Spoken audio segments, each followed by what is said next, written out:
Shalom alaikum, salam sejahtera, kita ketemu lagi. Kita akan lanjutkan penyelidikan kita bagaimana orang percaya atau orang beriman hidup di dunia. Karena kita ini bagian dari dunia, bukan asing. Oleh karena itu kita akan belajar hal yang penting, bagaimana Allah campur tangan dalam kehidupan umatnya. Saudara-saudara kekasih, manusia yang terbatas tempat, waktu, dan keadaan itu sangat ingin tahu masa depannya. Sangkan paraning dumadi. Oleh karena itu, kalau ada orang bisa membaca masa depan, meramalkan dan tepat, pasti orang itu sangat dihormati dan sangat dipuja oleh dunia. Nah, disinilah Allah memberikan kepada umatnya ilmu memahami masa depan. Itulah nubuat Nabi. Dan kalau orang-orang percaya dan memahami sejarah Nabi, maka dia akan menyesuaikan diri dengan kejadian yang dihadapinya dan selamat. Contohnya, pada tahun 331 Alexander Agung atau Alexander Zulkarnain, jenderal besar Yunani itu, melakukan ekspedisi ke barat dan ke timur. Semua kota yang dilewati tentara Yunani hancur lebur karena luar biasa serangan dan pasukan Yunani ini. Nah, di sini kita akan melihat bagaimana Allah menyelamatkan umatnya karena mereka membaca kitab suci. Tahun 331, imam besar Yerusalem, itu namanya imam besar Jadus, yang memahami kitab Daniel, dia mengerti bahwa setelah Medo-Parsi hancur, setelah Babylon hancur akan diganti Medo-Parsi, dan setelah Medo-Parsi akan lahir kerajaan Yunani. Itu Daniel 8. Maka ketika tentara Yunani itu menyerbu kota-kota, melewati kota-kota, menyerbu Mesir, dan bangsa-bangsa yang tidak mengerti melawan mereka, dihancurkanlah kota-kotanya. Nah, imam besar Yadus ini karena mengerti Alkitab, ketika tentara Jenderal Alexander itu mendekati kota Yerusalem, dia suruh pintu dibuka, disediakanlah makanan, disambut seperti raja besar. Dia menyembah Jenderal Alexander dan dia berkata, "Selamat datang Jenderal Alexander, karena kamu akan menang, kamu pasti menang menghadapi Medo-Parsi." Alexander kagum bahwa bangsa-bangsa lain tuh pasti melawan, tidak ada orang yang mau dijajah, tapi orang Yahudi ini malah menyerah. Maka Yerusalem selamat dari kehancuran luar biasa. Apakah itu berlaku juga di kita? Iya. Ketika Yesus masih hidup, dia berbicara kepada murid-muridnya di Matius 24. Kalau nanti orang-orang durhaka berada di tempat bait suci, kota Yerusalem, pergi, menyingkirlah. Maka ketika tahun 68-69, Yerusalem dikepung oleh jenderal Romawi, ayahnya Titus, Caesar. Tiba-tiba ada kudeta di Romawi, Kaisar mati. Maka Jenderal Caesar pulang, kepungan ditarik. Nah, di sini kita bisa melihat orang percaya dan tidak. Orang Yahudi yang merasa dia diberkati Tuhan, maka musuhnya lari tanpa perang, berpesta pora, persediaan makan dihabiskan. Tetapi orang-orang Kristen yang percaya ucapan Yesus, yang waktu itu sangat minoritas dan dianiaya di tengah bangsanya sendiri, setelah melihat Jenderal Caesar mundur, dia segera keluar dari Yerusalem. Mereka mengungsi ke lembah Pela. Sehingga ketika tahun 70 Jenderal Titus datang lagi dengan pasukan yang lebih besar, Yerusalem dihancurkan, maka orang-orang Kristen itu selamat. Nah, saudaraku, kita sudah menghadapi zaman sekarang. Banyak orang kepingin tahu apa yang terjadi. Alkitab sudah menulis apa yang terjadi di akhir zaman. Untuk itu, marilah kita mempelajari. Kita lihat beberapa contoh. Contohnya di sini. Ketika bangsa Israel dipimpin oleh malaikat masuk tanah Kanaan, menjadi tanah perjanjian, tidak mendirikan kerajaan, mereka harus menghadapi kesulitan untuk mempertahankan iman. Akhirnya mereka bosan, terpengaruh dunia dan minta raja. Itulah di dalam peristiwa pemberontakan bangsa Israel kepada Samuel dan memilih Saul sebagai raja. Dikatakan dalam 1 Samuel 7 ayat 8 ayat 7, malaikat berkata pada Samuel, kabulkan permintaan mereka, karena bukan kamu yang ditolak, tapi akulah yang ditolak. Israel menolak tuntunan malaikat. Apa yang terjadi? Kerajaan Israel berdiri. Kemudian apa yang terjadi? Israel pecah jadi Samaria dan Yerusalem. Kelakuan mereka karena menempuh jalan dunia sama. Itu yang dikatakan dalam dunia politik modern, ya, bergaul dengan orang jahat menjadi jahat. Raja-raja Israel menolak Nabi, menganiaya Nabi.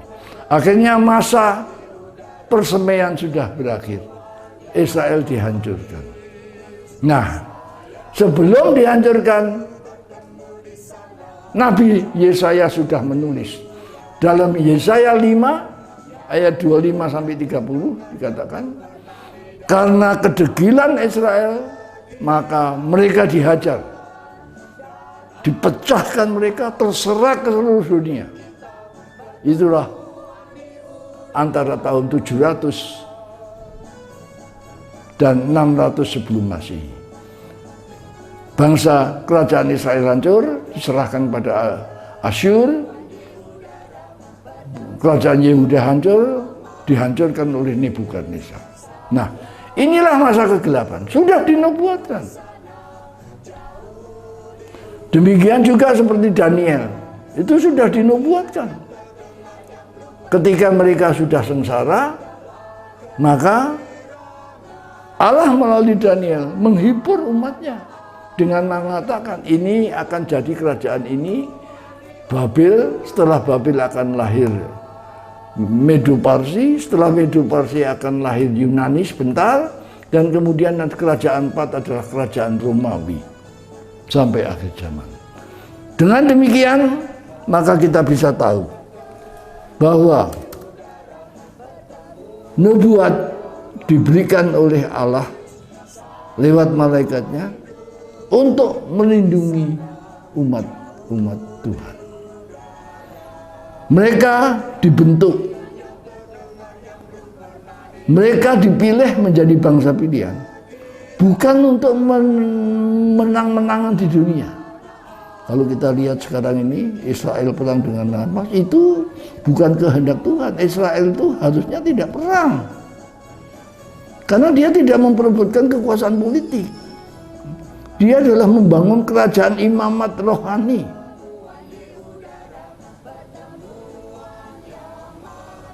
Israel berontak minta raja, 1 Samuel 8 ayat 7, Keluaran 19 ayat 6. Mereka menolak menjadi imam-imam. Nah kita juga dalam 2 Petrus 2 ayat 29, 2 Petrus 2 ayat 9, kamulah imamat rajani, bangsa yang dipilih untuk kemuliaan Allah sendiri. Tapi kalau kita tidak setia, kita diajar. Maka Daniel ditunjukkan sejarah Daniel dalam Daniel 2, 5, 7, 11, 12. Itulah keadaan orang-orang pilihan atau orang percaya di tengah dunia. Hari ini Alkitab masih banyak dengan berkat-berkat sesuai dengan janji Allah. Kenapa? Karena Allah berjanji pada dunia, Allah berjanji pada umatnya. Sungguh, aku Allah tidak bertindak sebelum aku menyampaikan hal itu kepada hamba-hambaku. Amos 3 ayat 7. Allah tidak akan bertindak untuk menghukum umatnya sebelum dia menyatakan nubuat itu kepada umat. Saudara dan saya masih dipimpin oleh Allah yang sama. Yang kedua kita harus belajar bahwa bukan Allah yang tidak setia, tetapi Israel lah yang degil. Menarik perhatiannya.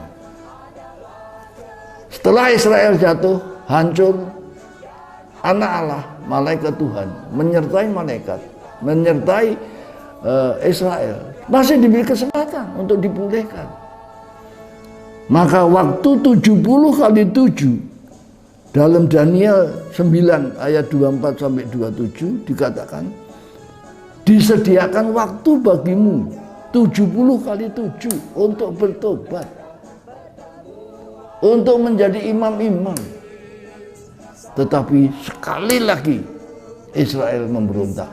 Bahkan Israel menyalibkan Yesus Kristus karena dia tidak percaya pada Mesias yang hanya tukang kambing, hanya gembala.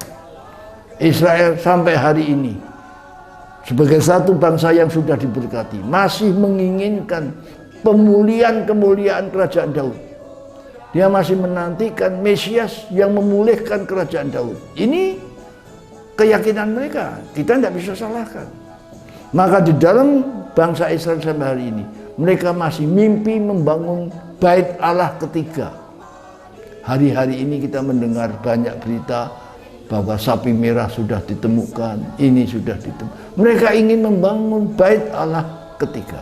Tapi Alkitab tidak menceritakan tentang bait Allah ketiga. Pilihan Israel untuk melahirkan orang percaya, berhenti berbuat fasik, menerima Mesias sudah berakhir. Setelah Israel menolak Stefanus dan menganiaya orang Kristen, maka orang beriman sebagai imam-imam rajani telah bergeser menjadi orang-orang Yahudi Kristen. Itulah Kristen awal. Itulah yang imannya kita warisi sekarang ini. Yang ketiga, semua umat Tuhan dipanggil dari manusia berdosa untuk menjadi imam. Dan ini adalah pendidikan. Dan semua pendidikan itu pasti ada ujian. Ya, jangan salah. Saudara boleh sekolah di SMA, tapi kalau tidak ikut ujian, ya tidak pernah lulus. Demikian juga umat Tuhan. Maka Allah menurunkan Yesus menjadi guru dan Tuhan kita. Yohanes 13 ayat 13. Akulah guru dan Tuhan. Aku meninggalkan teladan buat kamu turut. Apa teladan Yesus yang diajarkan? Yesus mengajarkan ketaatan kepada Allah. Dia taat sampai mati. Filipi 2 ayat 6 sampai 11. Dan karena dia taat, dia dibangkitkan dan dipermuliakan sebagai Tuhan dan Kristus bagi seluruh bangsa. Inilah kesaksian umat Kristen yang harus dipahami. Kenapa? Karena seluruh manusia dari Adam sampai nanti akhir zaman harus menghadapi ujian yang sama. Dan ujian itu cuma sekali. Dalam Yesaya 2 ayat 12 Allah berkata, aku menentukan 1 hari untuk mengadili semua orang. Orang yang baik, orang benar akan masuk dalam kerajaan surga. Orang jahat, orang fasik akan dihukum. Jadi saudaraku, kita akan menghadapi ujian. Dan Allah melalui Alkitab tidak berbohong.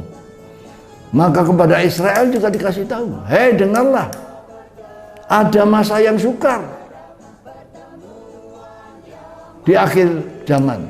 Daniel 12 ayat 1. Dan di perjanjian baru ada masa yang sukar. 2 Tesalonika 2 ayat 1 sampai 5, 2 Timotius 3 ayat 1 sampai 5. Orang akan jadi egois, cinta diri dan nama uang. Orang akan jadi pembuat. Orang akan murtad. Ini yang terjadi di depan kita. Jadi bagi orang percaya, kalau kita melihat semua hal itu terjadi, jangan salah. Allah tidak menipu.